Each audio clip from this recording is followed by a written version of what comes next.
नहर में मछली की तरह बह रहे नोटों के बंडल कहां से आए, जानिए गड्डियों की लूट से ये जुड़ी हुई बातें। बिहार के सासाराम में स्थित मुरादाबाद नहर में शनिवार की सुबह नोटों के बंडल होने की सूचना पर लोगों में उन्हें लूटने की आपाधापी मच गई। कीचड़ सने पानी में लोग घंटों नोटों के बंडल खोजते रहे, जिसे जो हाथ लगा लेता गया। जैसे जैसे इसकी जानकारी आसपास के लोगों को होती गई, भीड़ बढ़ती गई। हालांकि दोपहर तक पुलिस इसे अफवाही कह रही थी, लेकिन कई लोग नोटों के बंडल हाथ में तो कोई पैंट में पोटली बनाकर इनमें से 200, 100, 50, 10 रुपए के नोटों के बंडल नजर आए। कई लोगों के हाथ में 10 रुपए तो कई लोगों के हाथ में 20 रुपए के नोटों के बंडल लगे। नहर में 10 रुपए से लेकर 200 तक के नोटों के बंडल थे। पता चला है कि कुछ लोग शनिवार की सुबह नहर में स्नान कर रहे थे, तभी उन्हें नोटों के बंडल नहर में ठहरे हुए पानी में उतारते नजर आए। नोटों के बंडल कपड़े में बंधे हुए थे। नहर में नोटों के बंडल की खबर देखते ही देखते पूरे इलाके में आग की तरफ फैल गई। इसके बाद वहां काफी भीड़ जुट गई। लोग नोटों के बंडल लेने के लिए कीचड़ वाले नहर में छलांग लगाने लगे। भक्ति जागरण में फुहारता। भोजपुरी स्टार अक्षरा सिंह ने हम ही पीएफ गाने पर किया डांस, लोगों का फूटा गुस्सा। भक्ति जागरण कार्यक्रम में फुहारता परोसे जाने का मामला सामने आया है। इस बार गिरिडीह के तीसरे नमक गांव में इस तरह की फुहारता परोसी गई है। यहाँ भोजपुरी कलाकार अक्षरा सिंह, गोलू राजा व निशा सिंह ने फुहड़ गाने पर अपनी प्रस्तुति दी है, जिसका वीडियो भी शनिवार को वायरल हुआ। वीडियो वायरल होते ही लोग इस कार्यक्रम की आलोचना करने लगे। लोगों का कहना है कि भक्ति जागरण के नाम पर फुहड़ गीतों पर प्रस्तुति कहीं से ठीक नहीं है। दूसरी तरफ आयोजकों ने चुप्पी साध ली है।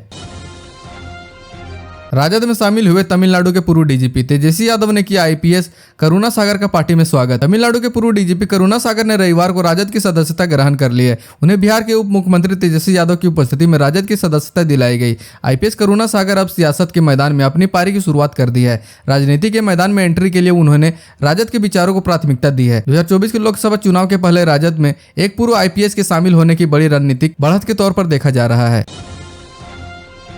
बिहार में ड्रग्स की बरामदगी। मुंबई से रवाना हुई एनसीबी टीम, गिरफ्तार तस्कर की ली रिमांड। बिहार में ड्रग्स की बरामदगी की सूचना मुंबई के नारकोटिक्स कंट्रोल ब्यूरो की टीम नवादा पहुंची है। ड्रग्स की बरामदगी शुक्रवार को हुई थी। नवादा के एसपी अमरीश राहुल के निर्देश पर थाना पुलिस के सहयोग से एनसीबी मुंबई ने छापेमारी की थी। इस छापेमारी में भारी मात्रा में ड्रग्स जब्त किया गया था, जिसकी कीमत लाखों में आंकी जा रही है। इस छापेमारी में तस्कर मोनाजिर को भी गिरफ्तार किया गया था। ड्रग्स तस्कर मोनाजिर हसन नगर थाना क्षेत्र के गोंदापुर बाईपास रोड के समीप इस्लाम नगर मोहल्ले का रहने वाला है। नारकोटिक्स कंट्रोल ब्यूरो की टीम गिरफ्तार तस्कर को अपने साथ मुंबई लेकर चली गई है। पंडित धीरेन्द्र शास्त्री पटना के भरे दरबार में बताएंगे आपके मन की बात। जानिए किस दिन देंगे आपके सवालों का जवाब। पटना से सटे नौबतपुर के तरेत पाली में 13 मई से लेकर 17 मई तक बागेश्वर धाम के पंडित धीरेन्द्र शास्त्री की तरफ से हनुमान कथा होने वाली है। पंडित धीरेन्द्र शास्त्री के कार्यक्रम को लेकर भव्य तैयारी भी की जा रही है।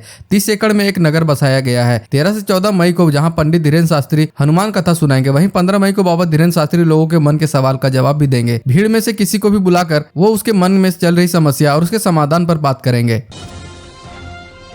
गया में करंट की चपेट में आने से 2 सगे भाइयों की मौत। मीटर ठीक करने के दौरान हुआ हादसा। बिहार के गया में रविवार को दर्दनाक हादसा हो गया। फतेहपुर थाना क्षेत्र अंतर्गत दमकापुर गांव में यहां करंट की चपेट में आने से 2 सगे भाइयों की मौत हो गई। घटना के संबंध में बताया जाता है कि दोनों भाई मीटर ठीक करने गए थे। इसी दौरान 11,000 वोल्ट के तार के संपर्क में आ जाने से इनकी मौत हो गई। बताया जाता है कि दोनों भाई को तार में सटा देख उस वक्त वहां मौजूद ग्रामीणों ने दोनों को डंडे मारकर बिजली के तार से छुड़ाने की कोशिश की, लेकिन देर हो चुकी थी। इस घटना के बाद इलाके में हड़कंप मच गया। उपचार के लिए परिजनों ने दोनों को सीएचसी फतेहपुर में एडमिट भी कराया। वहां दोनों को मृत घोषित कर दिया गया।